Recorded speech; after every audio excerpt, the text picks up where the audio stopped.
ورحمة الله وبركاته. الفاتحة بالقبول إلى حضرة النبي رسول محمد صلى الله عليه وسلم. الفاتحة. أعوذ بالله من الشيطان الرجيم. بسم الله الرحمن الرحيم. الحمد لله رب العالمين الرحمن الرحيم مالك يوم الدين إياك نعبد وإياك نستعين اهدنا الصراط المستقيم صراط الذين أنعمت عليهم غير المغضوب عليهم ولا الضالين آمين. اللهم صل وسلم وبارك عليه وعلى آله. اللهم صل على محمد يا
شوق المحب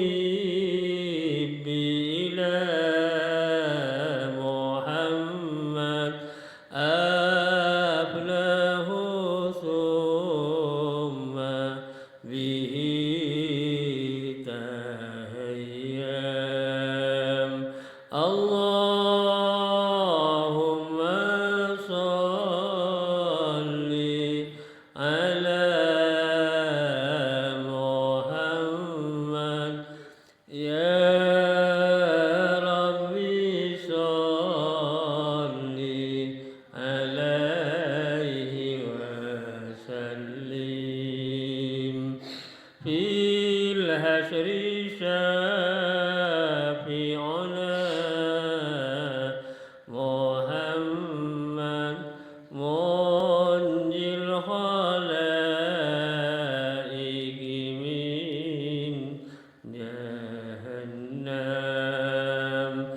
اللهم صل على محمد يا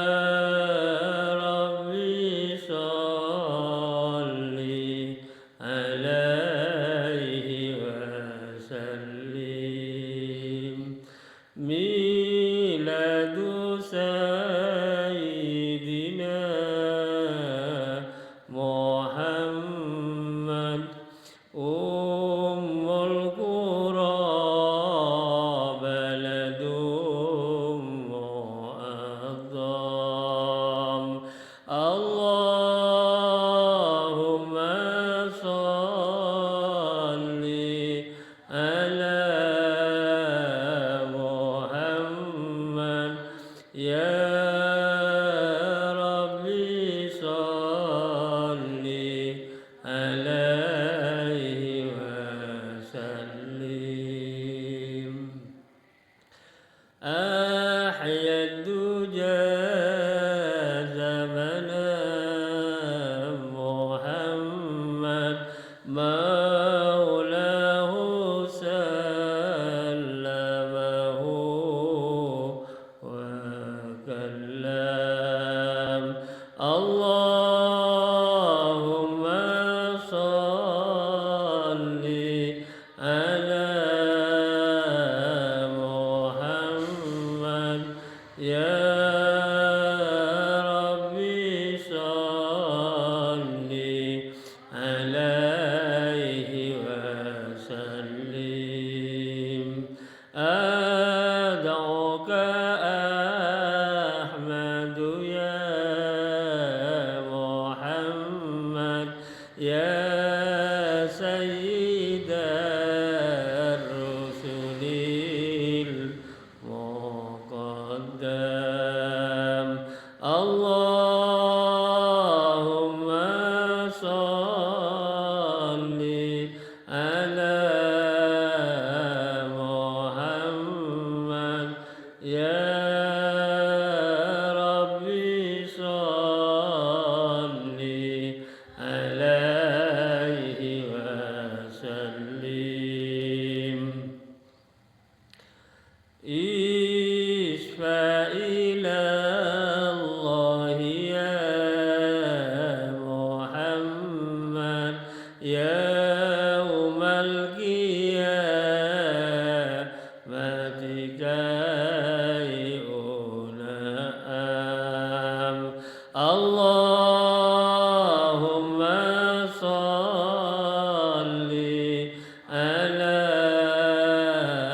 محمد يا ربي صل عليه وسلم اللهم صل وسلم وبارك عليه وعلى آله الجنة ونعيمها سعد لمن يصلي ويسلم ويبارك عليه وعلى آله أثر اللهم قبره الكريم بعرف شديد من صلاة وتسليم اللهم صل وسلم وبارك عليه وعلى آله.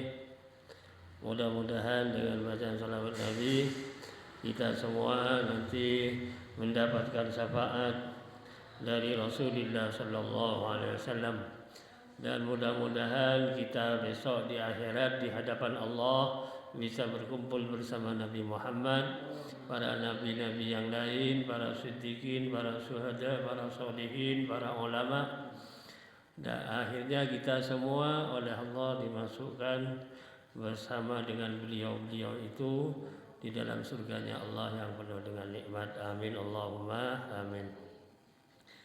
Bapak-bapak, ibu-ibu, hadirin hadirat yang saya muliakan, alhamdulillah dengan rahmat dan nikmat dari Allah Subhanahu wa taala pada malam ini kita bisa hadir di Langgar Hidayah Kauman dalam keadaan sehat walafiat. Mudah-mudahan kita senantiasa mendapat tambahan ilmu pengetahuan yang diridhai oleh Allah, bisa kita amalkan, hasilnya kita terima besok di akhirat. Mudah-mudahan ilmu yang kita dapat ini betul-betul ilmu yang bermanfaat, mendapat ridha dari Allah fid dini wad dunya wal akhirah. Amin Allahumma amin. Bapak-bapak, ibu-ibu yang berbahagia, kita sebagai umat Nabi Muhammad beragama Islam mendapatkan hidayah dari Allah, bisa menjadi hamba Allah yang taat melaksanakan perintahnya dan menjauhi larangannya. Besok hasilnya itu oleh Allah semua dikumpulkan dalam satu buku, akan dikalungkan oleh Allah kepada kita semua. Bukan kita saja, semua umat manusia itu akan menerima hasil tindakannya waktu hidup di dunia. Catatan amalnya itu menjadi satu buku yang akan dikalungkan oleh Allah kepada leher manusia, termasuk kita semua. Hal ini difirmankan oleh Allah dalam Al-Quran. A'udzu billahi minasyaitonir rajim. Wa kullu insanin alzamnahu ta'irahu fi unuqih wa nukhriju lahu yaumal qiyamati kitaban yalqahu mansyura. Iqra kitabak kafa bi nafsika al-yawma 'alaika hasiba. Al-ayat, sadaqallahul azim. Yang artinya itu terjemahan bebasnya kepada semua manusia. Wa kullu insanin alzamnahu ta'irahu, saya akan menggantungkan buku catatan amal dari manusia itu fi unuki, di lehernya manusia.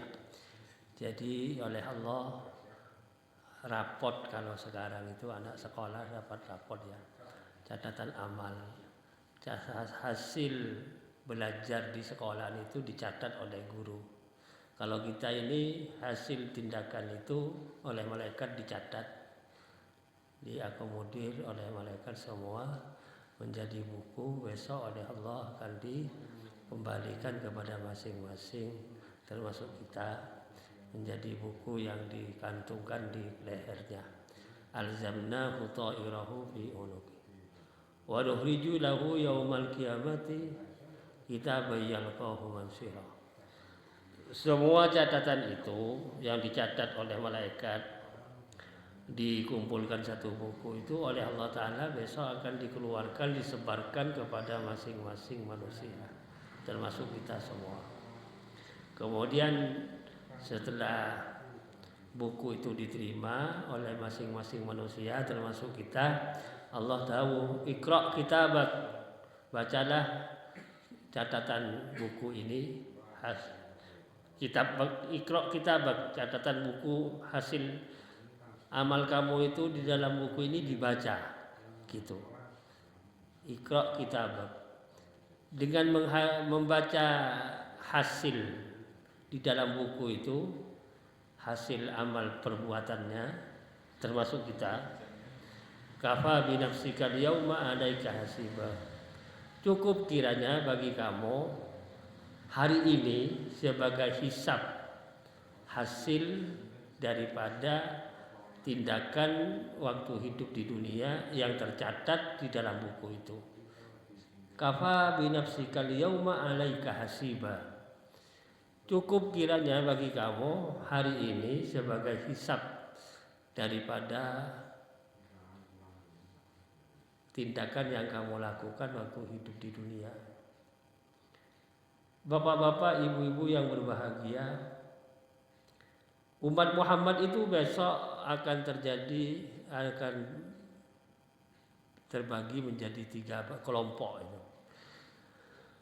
Jadi kita semua punya saudara yang beragama Islam, akan menjadi 3 kelompok di bawah naungan Nabi Muhammad SAW karena iman dan beragama Islam. Kelompok pertama itu umat Muhammad akan masuk surga lepas dari hisab itu. Cukup dengan baca itu tadi, cukup dengan membaca catatan amalnya yang ada dalam buku yang digantungkan itu di lehernya. Begitu hasil catatan itu dibaca, Allah memutuskan satu kelompok yang pertama itu untuk masuk surga langsung. Dengan kata lain, tanpa dicukai lah lecoro sekarang. Amalnya tanpa diperhitungkan satu persatu, karena yang kelompok pertama ini yadkhulunal jannah bighairi hisab, masuk surga tanpa dihisab, tanpa ada gangguan waktu yang menghitung hasil perilakunya waktu hidup di dunia. Di antaranya yang baik dan yang jelek kan gitu ya tentunya. Tapi ini karena sudah mendapatkan keistimewaan tersendiri, lepas dari hitungan amal tadi itu. Ini kelompok yang pertama. Semoga kita semua masuk dalam kelompok yang pertama ini. Allahumma amin. Ini yang penting. Kemudian kelompok yang kedua, umat Muhammad itu amal perbuatannya dihitung oleh Allah, dihisab. Begitu dihisab kelompok yang kedua ya, itu mungkin yang amal baiknya lebih banyak, alias perbandingannya katakanlah kalau yang jelek 40% tapi yang baik itu 60% misalnya ya. Dengan keadilan dari Allah Subhanahu wa taala, lalu yang kelompok kedua ini oleh Allah diputuskan langsung masuk surga. Tapi amal perbuatannya dihitung dulu tadi. Begitu dihisab di antara yang baik dan yang jelek dengan memakan waktu cukup lama mestinya. Karena orang bertriliun-triliun mulai zaman Nabi Adam kan sampai umat Muhammad itu. Luar biasa itu. Suasana di mahsyar itu, kalau dalam riwayat itu matahari itu di atas kepala manusia hanya 25 cm kurang lebih itu. Di atas kepala manusia matahari itu. Jadi kumpulan manusia di mahsyar itu berdesak-desakan, ada yang tenggelam dengan keringat manusia itu. Ya, kalau bahasa Indonesianya hanyut dalam keringat itu, banjir keringat manusia di situ. Yang dihisab amalnya ini kelompok kedua kebetulan amal baiknya lebih banyak mungkin dari amal jeleknya. Diputuskan oleh Allah dengan keadilannya mendapat karunia dari Allah masuk surga. Kan gampang saja matematikanya ya. Andai kata ya 40 yang jelek, 60 yang baik, terus yang jelek ditompoki dengan yang baik 40. Berarti masih ada 20. 20% itu baik. Dengan 20% itu Allah memutuskan dengan rahmatnya dia masuk surga, dengan karunia-Nya dia masuk surga. Tapi dengan waktu yang cukup lama dihisab dulu. Bahkan dalam riwayat itu, mohon maaf ya, Nabi Sulaiman ini kan nabi terkaya. Bagian dari hamba Allah yang mau masuk surga Nabi Sulaiman juga dengan nabi-nabi yang lain. Tetapi Nabi Sulaiman itu terpaut dengan nabi-nabi yang lain itu 500 tahun ya. Nabi-nabi yang lain sudah ada di surga, Nabi Sulaiman masih ngurusi bondoni di luar surga, gitulah bahasa yang lebih jelas seperti itu. Itu nabi. Kalau yang bukan nabi kira-kira gimana itu? Kalau nabi terpaut 500 tahun, yang bukan nabi bagaimana? Tidak usah dihitung itu, memang kita tidak mampu itu. Jadi kembali lagi kelompok kedua umat Nabi Muhammad itu masuk surga, tetapi dengan waktu yang cukup lama karena masih amal perbuatannya waktu hidup dihisab oleh Allah, dihitung, ditimbang, bahkan ditimbang. Ada timbangan besok di akhir. Ibu-ibu dan bapak-bapak yang saya hormati, secara singkat ceritanya riwayat ini yang ketiga, kelompok ketiga ini umat Muhammad juga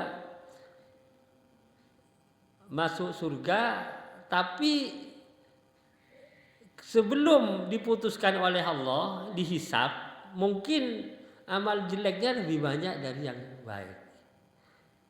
Umpama yang tadi itu yang kedua itu 60% baik, 40% jelek. Kalau ini sebaliknya, mungkin yang jelek itu 60%, yang baik hanya ada yang tapi 40%. Sehingga dengan keadilan dari Allah diputuskan dia harus disiksa dulu masuk neraka gitu loh. Tapi nanti kalau sudah selesai siksaannya, dintas dari neraka masuk surga. Ini umat Muhammad juga, tetapi yang level ketiga tadi. Kalau yang di atas namakan umat Muhammad itu berarti orang yang beragama Islam dan mati membawa iman. Cuman yang terakhir ini tadi imannya mungkin tinggal sedikit gitu loh. Iya, tetap bawa iman. Meninggal dunia tetap bawa iman, bawa Islam, tetapi dosanya lebih banyak. Bukan dosa syirik lah, dosa berat lah, dosa dengan amal baiknya itu perbandingannya itu tadi berbanding 40 berbanding 60. Misalnya yang jelek 60, yang baik 40. Dengan keputusan dari Allah dia harus disiksa dulu. Yang disiksa itu ada levelnya, ada yang 3 tahun, ada yang lebih dari 3 tahun, ada yang berpuluh-puluh tahun. Jadi dikum dulu di neraka. Naudzubillah min dzalik. Masuk surga juga akhirnya, tetapi masih dibersihkan dulu. Kalau bahasa yang lucu sekarang itu disetrika dulu lah. Disetrika dulu, yang kotor itu tidak boleh masuk almari karena kotor, pakaiannya itu dibersihkan dulu. Dicuci dulu, disetrika dulu, baru dilipat masuk almari, kan gitu. Sama manusia yang besok itu akan dimasukkan surga itu dicuci dulu itu. Ya, dengan kata lain umat Muhammad yang banyak dosa. Saya juga perlu menjelaskan supaya kita tidak salah paham atau tidak punya paham yang salah ya. Kalau tidak beragama Islam, tidak membawa iman, tidak beragama Islam, itu tidak masuk umat Muhammad, walaupun umat yang sekarang, maksudnya manusia yang terakhir ini tidak masuk. Yang namanya umat Muhammad itu umat yang beragama Islam dan meninggal dunia bawa iman. Itu masuk 3 kelompok tadi itu umat Muhammad. Jadi begini, kalau lebih jelas supaya kita tidak salah paham, walaupun orang Jepang gitu ya, walaupun orang Amerika, walaupun orang Belanda, kalau iman beragama Islam umat Muhammad itu kan gitu. Walaupun orang Indonesia, walaupun orang Saudi, orang Arab, orang Yaman, kalau tidak beragama Islam, tidak iman, bukan umat Muhammad itu. Gitu lah. Takut salah paham, dianggap umat Muhammad semua yang tidak Islam. Orang Indonesia bukan itu, bukan umat Muhammad. Tidak diakui itu oleh Muhammad. Ini laisa minna, laisa minni kata. Bukan kelompok saya ini, bukan. Karena memang tidak iman kepada Allah, tidak iman kepada Nabi Muhammad, kepada malaikatnya, kepada kitabnya, tidak percaya juga kepada takdir, qadar, tidak percaya akan terjadinya kiamat. Kan orang tidak iman itu.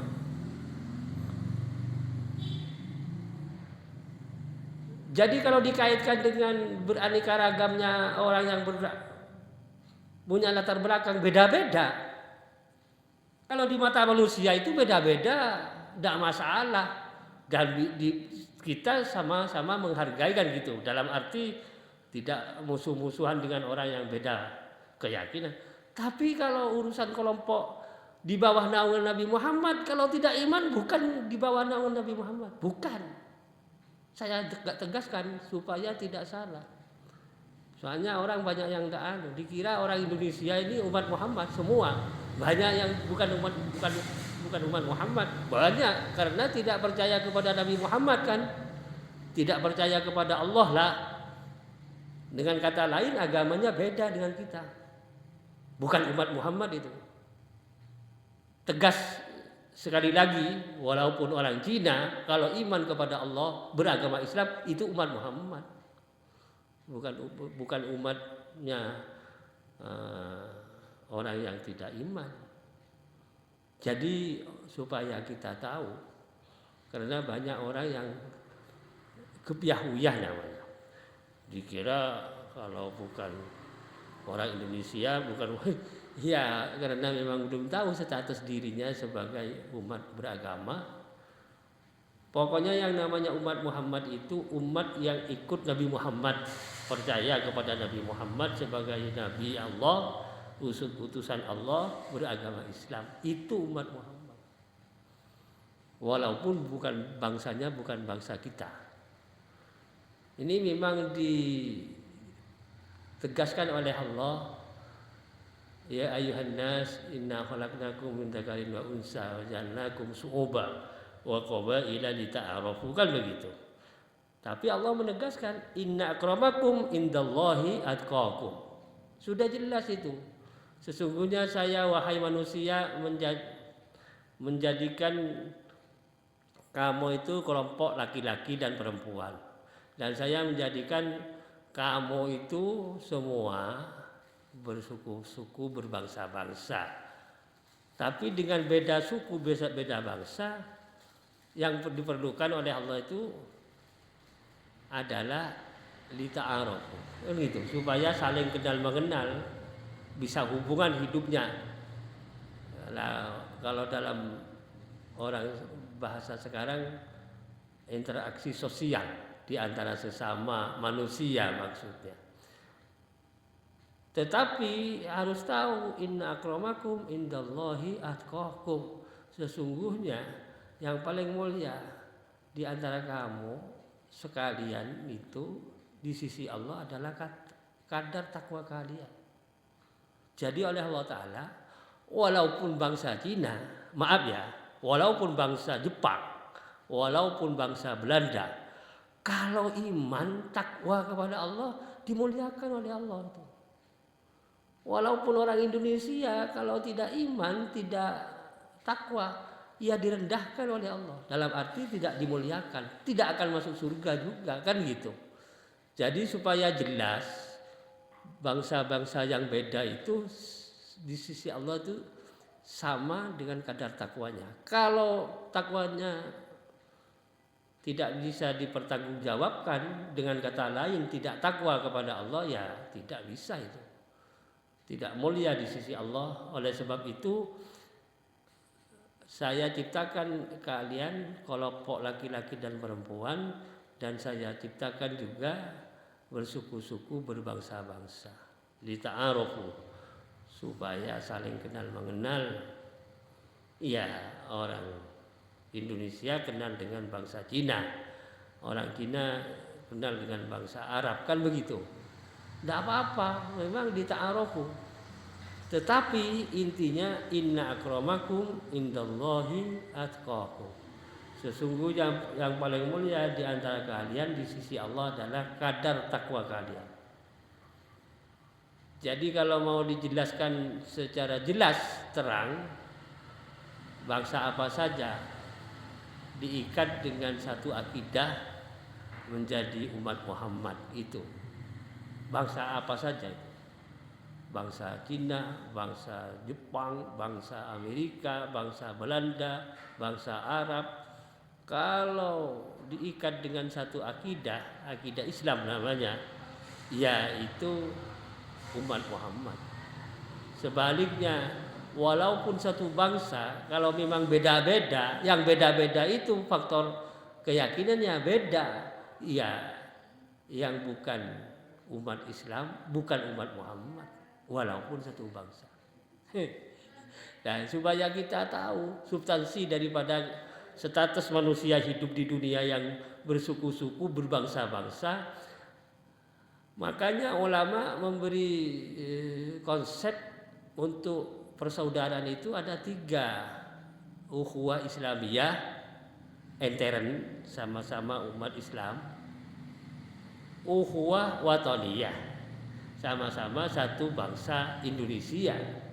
Tapi juga ada ukhuwah bersyariah atau insaniyah, sama-sama keluarga, saudara, sesama manusia. Sesama manusia saudara, tetapi kalau dikatakan urusan umat dari Nabi yang di bawah naungan Nabi tertentu, khususnya Nabi Muhammad, ya yang akidahnya sama dengan Nabi Muhammad, itu supaya lebih jelas. Seperti kita sebagai umat Muhammad, karena akidah kita itu akidah Islam, mengikuti agama yang dibawa oleh Nabi Muhammad Sallallahu Alaihi Wasallam. Tetapi kalau urusan menjalin hubungan sesama, statusnya persaudaraan, ya walaupun beda agama, satu saudara, tapi bukan satu akidah, kan gitu. Walaupun beda bangsanya, tetap satu saudara karena sama-sama manusia walaupun beda bangsanya. Tapi kalau nabinya, bahkan maaf ya, tidak punya nabi mereka itu, karena memang menolak statusnya nabi-nabi yang diutus oleh Allah.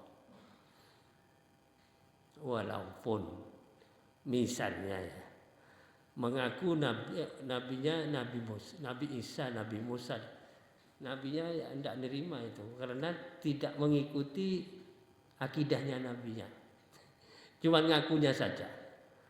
Jadi yang tahu itu Allah Subhanahu wa taala dan nabi yang ditugas oleh Allah sebagai nabi yang membawai umat-umat tertentu. Nah, supaya kita tidak salah paham, karena banyak orang kebiah-uyah tadi tidak lalu dipisah dengan keyakinan yang tertentu. Oleh sebab itu Nabi Muhammad itu menjadi nabi yang diistimewakan oleh Allah, beda dengan nabi yang lain, termasuk umatnya yang notabene umat terakhir namun. Bapak-bapak, ibu-ibu yang berbahagia, kembali kepada kelompok tadi yang terutama yang ketiga itu, kelompok yang ketiga, umat Muhammad yang akhirnya masuk surga juga, tetapi sudah cukup lama di neraka. Ada minimal yang 3 tahun, ada yang di atas 3 tahun, bahkan ada yang berpuluh-puluh tahun. Sampai-sampai malaikat Malik itu malaikat yang ditugas oleh Allah Ta'ala untuk jaga surga, neraka. Malaikat Malik itu, ya kan itu. Tapi kalau surga kan malaikat Ridwan namanya. Malaikat Malik itu mendengar suara panggilan-panggilan dari satu hamba Allah yang ada di neraka, yang sudah bertahun-tahun hangus di neraka yang paling bawah. Jadi bahasanya itu ya Hanan, ya Manan, bertahun-tahun, seperti orang yang sambat-sambat itu. Akhirnya malaikat Malik setap-setapnya mendengar itu. Kalau dalam riwayat itu yang mendengar itu beberapa malaikat, diantaranya malaikat Ridwan katanya. Bahkan malaikat Jibril bilang kepada malaikat Malik supaya di dalam neraka yang ada suara manggil-manggil tadi itu dicari. Dalam riwayat yang sudah bertahun-tahun, ya Hanan, ya Manan, nangislah. Akhirnya malaikat Malik dan setap-setapnya masuk ke neraka mencari suara yang menangis itu yang bertahun-tahun, tidak ketemu sampai dicari yang jurang yang paling bawah, dibongkar semua hangus-hangusan arang-arangnya manusia. Jadi hangus-hangusnya manusia yang terbakar di situ tidak ketemu karena memang kecil itu. Cuman suaranya kedengaran keluar neraka, sampai keluar neraka. Tapi lama-lama sudah cari berhari-hari lah. Kalau di akhirat itu berhari-hari itu sama dengan tahun-tahunan di dunia kan gitu. Akhirnya ketemu juga. Begitu ketemu, diintas dari neraka, dibawa ke Telaga Kausar namanya. Nah, kalau di sini telaga itu kan sama dengan kolam renang ya. Al Kausar itu, Telaga Kausar, Haudul Kausar. Itu untuk membersihkan kotoran-kotoran yang dari neraka tadi. Akhirnya lintas dibawa ke Haudil Kausar itu, Telaga Kausar, bisa menjadi manusia lagi.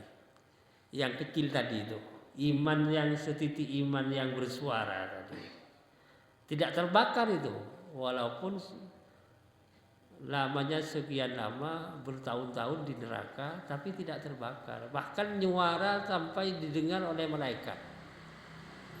Akhirnya dicari, ketemu, lintas, dibawa ke Taman Kausar, dicuci bersih, hidup lagi, berutuh lagi,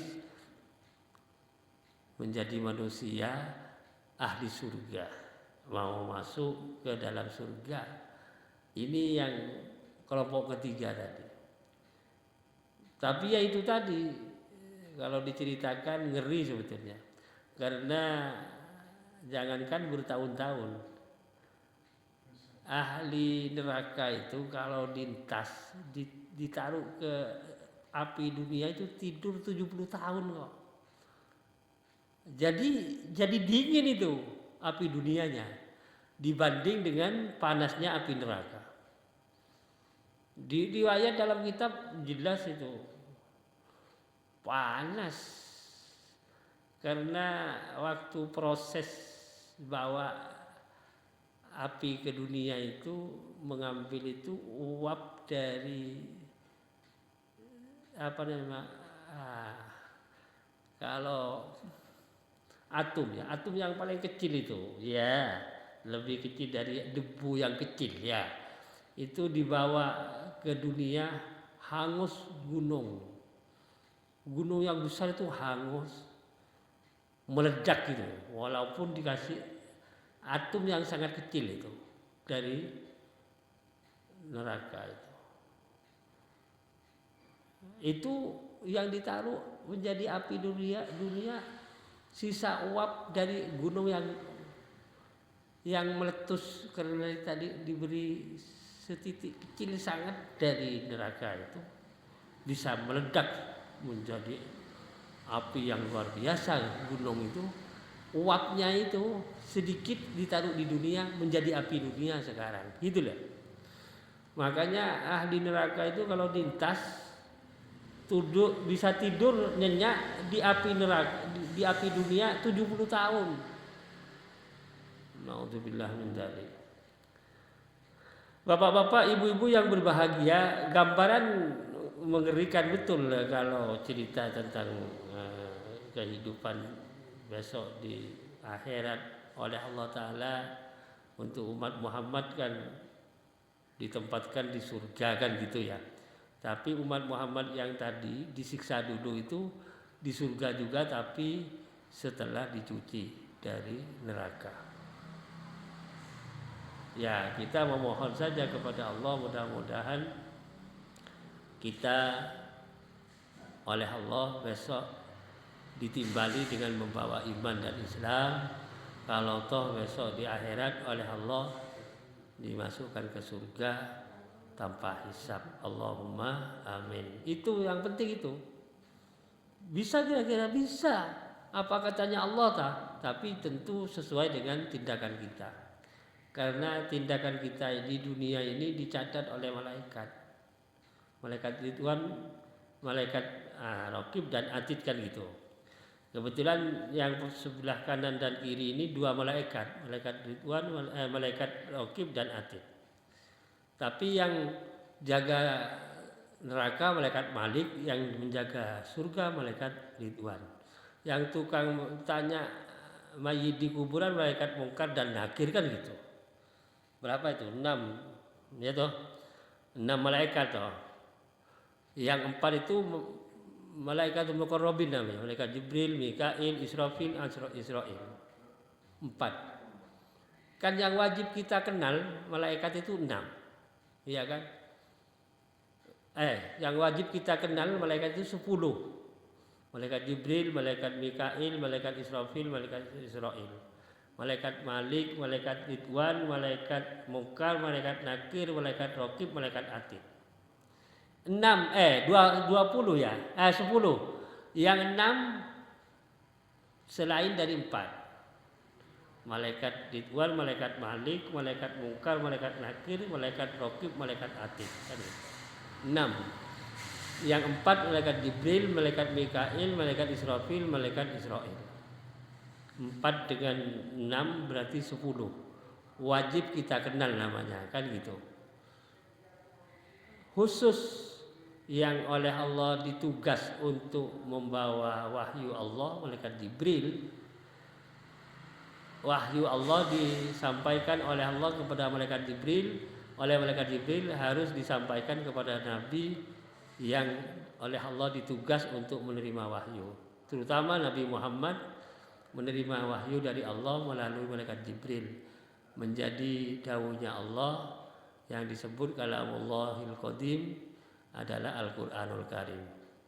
Ini Al-Qur'anul Karim itu firman Allah, diamanatkan oleh Allah kepada malaikat Jibril supaya disampaikan kepada Nabi Muhammad, menjadi kitab suci dalam agama kita, agama Islam, menjadi kitab sucinya umat Islam, Al-Qur'anul Karim, yang diwahyukan oleh Allah kepada Nabi Muhammad, tetapi lewat pelantara namanya malaikat Jibril.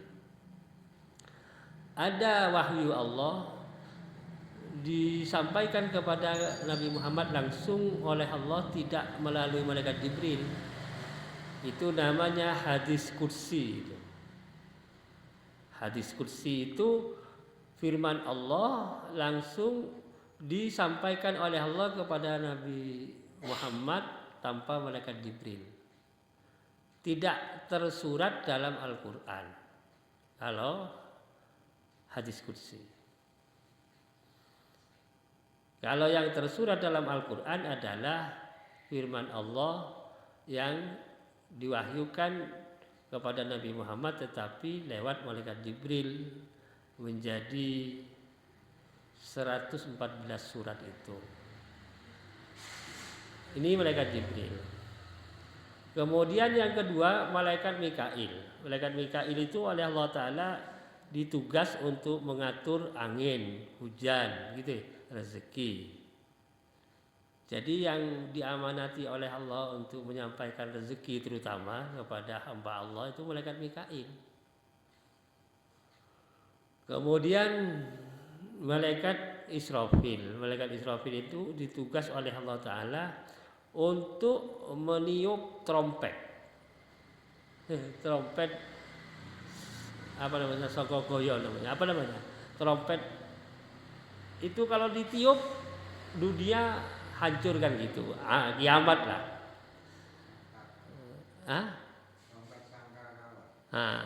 Yaitu.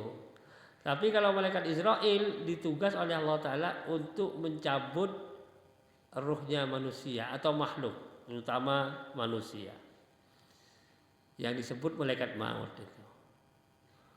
Kemudian yang kedua, Raqib dan Atid itu ditugas oleh Allah Ta'ala untuk mencatat amal baik dan amal jelek. Yang kanan ini malaikat Raqib mencatat amal baik, yang kiri malaikat Atid mencatat amal jelek. Yang kedua kemudian malaikat yang tukang tanya kepada orang yang sudah dikubur. Artinya mayit itu ditanya. Malaikat Mungkar dan malaikat Nakir. Malaikat Nakir ya. Malaikat Mungkar ditugas oleh Allah dan malaikat Nakir untuk bertanya kepada mayit tentang siapa Tuhanmu, siapa nabimu, apa agamamu, siapa saja saudaramu, apa kiblatmu dan seterusnya. Itu ditanya oleh malaikat Mungkar dan Nakir di dalam kubur. Yang kedua, satu malaikat Ridwan ditugas oleh Allah Ta'ala untuk menjaga surga. Yang terakhir malaikat Malik ditugas oleh Allah Ta'ala untuk menjaga neraka. Bapak-bapak, ibu-ibu yang berbahagia, berkaitan dengan malaikat yang ditugas tadi itu tidak ada tindakan manusia yang